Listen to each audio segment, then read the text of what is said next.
What if the thing quietly destroying your performance wasn't laziness, but it was trying too hard? Here is the trap that every high achiever falls into. If results are good, more effort will make them better. More workouts, more supplements, more productivity hacks, more meetings, more information, more optimization, more everything. And for a while it works. You see progress, you feel productive, you convince yourself that the volume is what's driving those results. Then something breaks. You plateau, you burn out, you realize you're doing a tremendous amount of work and getting diminishing returns. That's when you learn the most counterintuitive lesson in effectiveness. Sometimes the answer isn't doing more. It's doing less. I'm a doctor, I train Muay Thai, I lift, I run a business, I optimize my biology with a bunch of biohacks, I'm married, I do have a friend or two, and the single biggest performance breakthrough I've had wasn't adding something new. It was ruthlessly eliminating everything that wasn't essential. So today I am breaking down why doing less may be more effective and why most people are failing not from a lack of effort, but from too many leaks in their system. So let's get into it. So we're wired to think in terms of addition. What can I add to make this better? What else can I do? New training program, new supplement stack, new productivity system, new morning routine, new tracking metric. Always adding, never subtracting. This is the optimization addiction. And it is a trap. Here's what happens every time. Every new variable you add creates complexity. Complexity creates cognitive load. Cognitive load creates decision fatigue. Decision fatigue is what degrades your performance. You're working harder but getting less effective because your entire system is bloated. Think about your training. Most people who aren't getting results don't need a more complex program. They need to stop program hopping, stop adding new random exercises, and stop chasing every new protocol they see on social media. They need to do 5 exercises consistently for 6 months. That's it. But that's boring. That's not optimized. So they keep adding. Think about your work. Most people who feel overwhelmed don't need better time management apps. They need to do just fewer things. They need to say no more. They need to delete 80% of their commitments and focus on the 20% that actually matter. But deletion feels like giving up. Addition feels like progress. So they keep adding meetings, projects, side hustles, random learning goals, and they wonder why nothing gets done well. Effectiveness isn't about how much you do.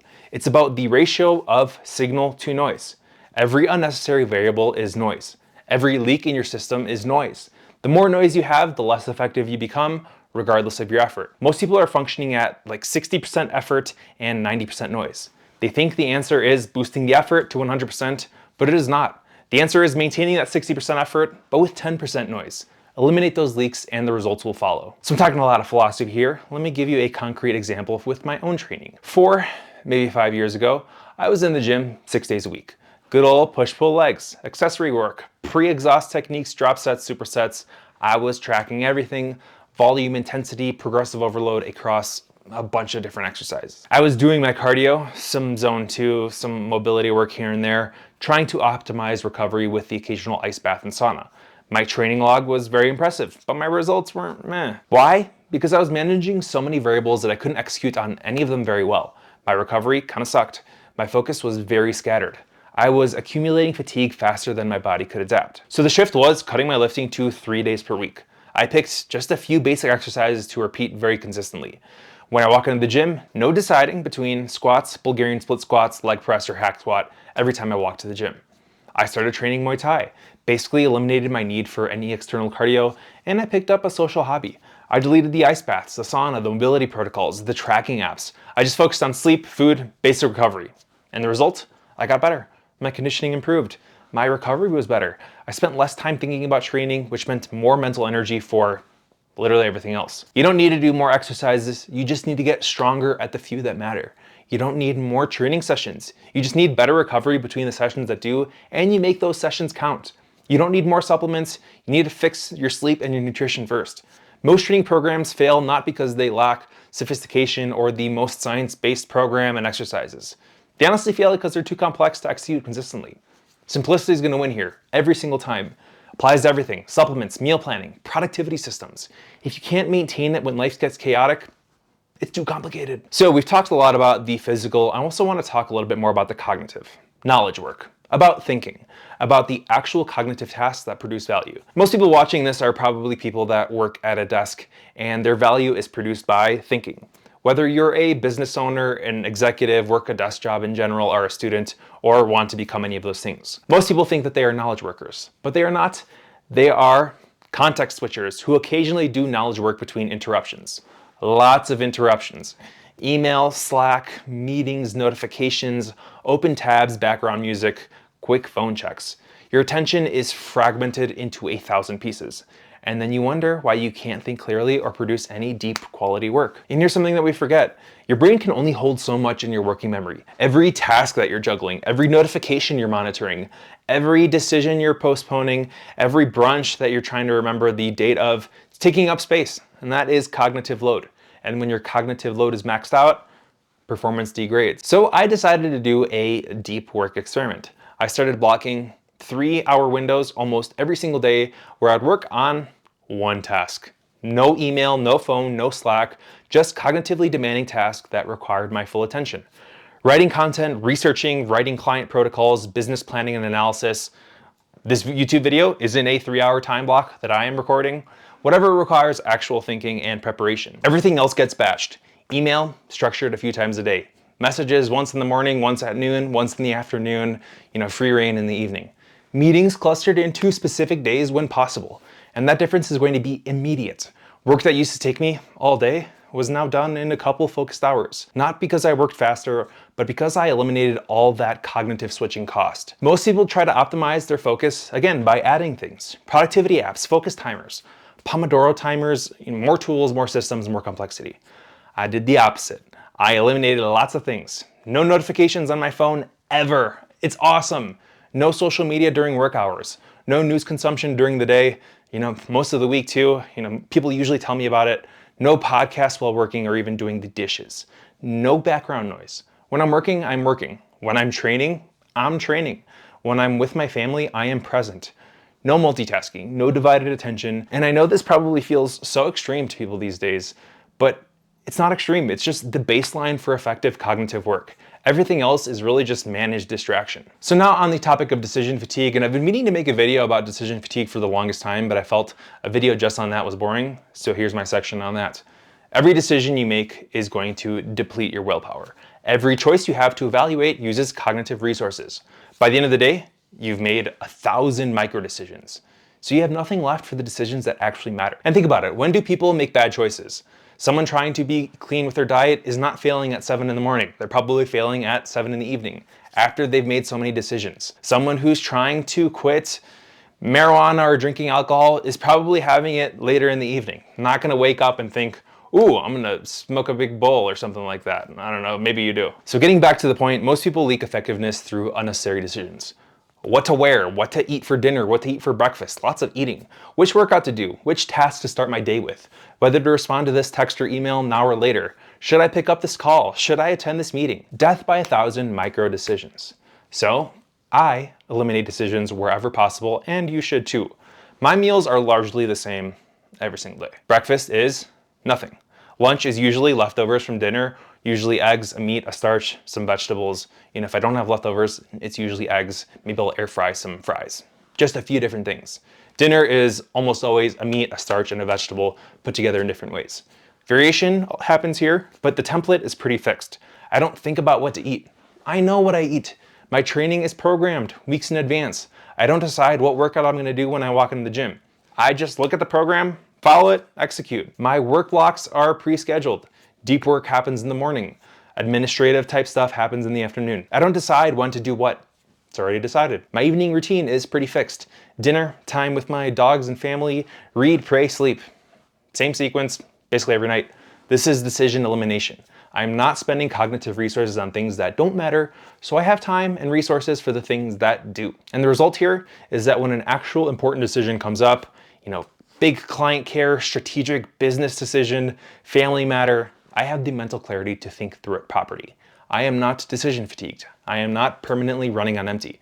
Most people make their worst decisions at the end of the day, again, because they've depleted themselves on a bunch of trivial choices. I make pretty good decisions at the end of the day because I protected my cognitive resources. And so this is where we get into constraints. And this is a paradox because constraints in your life actually increase creativity and effectiveness. Unlimited options are going to decrease both. I'm sure you've seen this. There's been studies in the past and you experience this yourself. But whenever you go to a restaurant, big ass menu, so many different options. It's like, how do we even have all these things in the back of the kitchen? It takes you forever to decide what to eat. If it's a pretty simple menu, like 5 entree options, you're like, boom, I want this one, you're done. It's a lot easier. When you can do anything, you tend to not do anything well. When you can only do a few things, you tend to make those things excellent. Think about the gym. My training constraint is 3 gym sessions per week. Pretty big constraint. Within that constraint, I can focus all my energy on those few sets, on form, on intensity, and I'm not spreading myself thin across 7 sessions that take me forever. That constraint is going to eliminate the paralysis of infinite options. Creates a whole lot of focus, and focus creates results. Same thing with my meetings. I take meetings 3 days per week. That is the constraint. It forces me to be ruthlessly efficient with client care, with documentation, with everything. There is no time to waste. Every action has to be essential. That constraint eliminates busy work. It really forces prioritization. What actually matters? Can this task be deleted or delegated to someone else? Most people fill whatever time they have. Give them 10 hours to do a task, they'll take 10 hours. Give them 2 hours, they'll get it done in 2 hours because they have no choice. And that is Parkinson's law, which is work expands to fill the time available. Constraints will combat this. They force efficiency. Now for some information constraints. I consume so little information. Literally 0 social media scrolling unless I'm actively looking for something. I used to spend, 2-3 hours screen time on my phone literally 6 months ago. Was a little more sad then. Don't do any of that now. Feel a whole lot happier. Very little news as well. Someone will usually tell me about what's going on in the news. Probably my wife, Abby. A few specific books that I'm reading, a few specific sources that I trust, and that's it. I'm not trying to know everything about everything.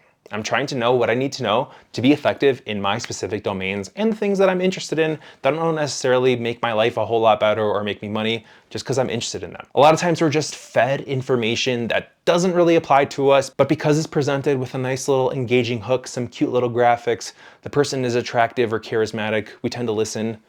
Cut it out. So your boy has no information overload, and your life will get better if you don't have it either. It's going to prevent the false sense of productivity that comes from consuming a ton of information without applying any of it. Most people are just drowning in information and starving for wisdom and execution. They've read 100 articles and applied literally nothing. I read fewer things, but I actually implement what I learn. That constraint forces depth over breadth. Same thing with relationships. I have a small number of close relationships that I invest in very deeply. Family, a handful of close friends, training partners, my church community.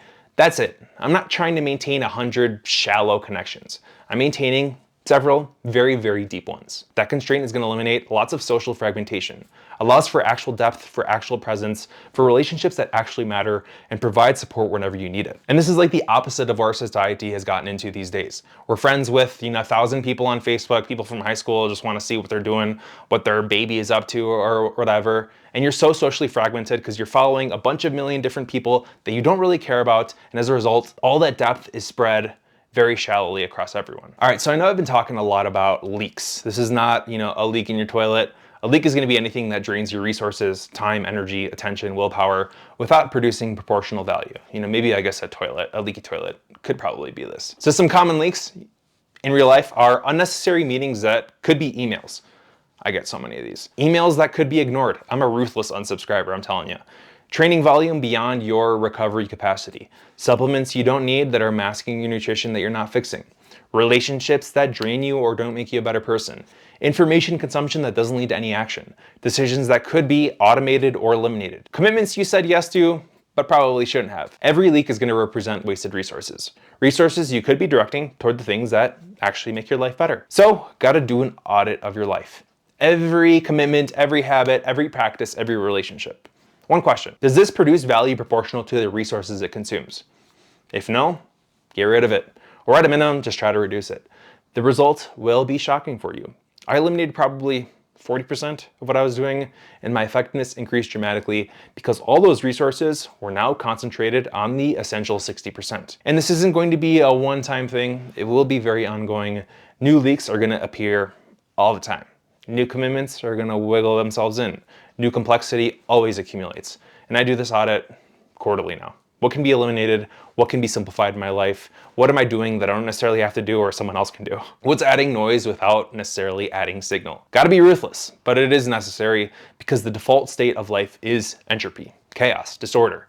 Complexity increases unless you actively fight it. So this one was a little more ranty than normal, but I suppose to conclude, Doing less made me more effective because it eliminated the leaks that were draining my resources and added complexity that prevented focus. Fewer exercises means better execution and progressive overload. Fewer decisions means more willpower for decisions that actually matter. Fewer inputs means deeper cognitive work. Fewer commitments meant excellence in the commitments I kept. Fewer variables meant I could optimize the variables that actually move the needle. This isn't about being lazy. This isn't about doing the bare minimum, just skidding by. This is ruthless prioritization. This is about understanding that effectiveness comes from concentration of force, not just distributed effort. Most people are trying to do everything, and they're also achieving nothing. They're busy, they're overwhelmed. I'm so busy, I couldn't reply to your text for 4 days. You don't have to be most people. Start by identifying one major leak in your system, one place where you're expending resources without getting proportional returns. Delete it. See what happens. Then find another leak, then another. Keep subtracting until what remains is essential, until your effort is concentrated on what actually matters. Restraint is intelligence, simplicity is sophistication, less is more, but only if you're ruthlessly selective about what less includes.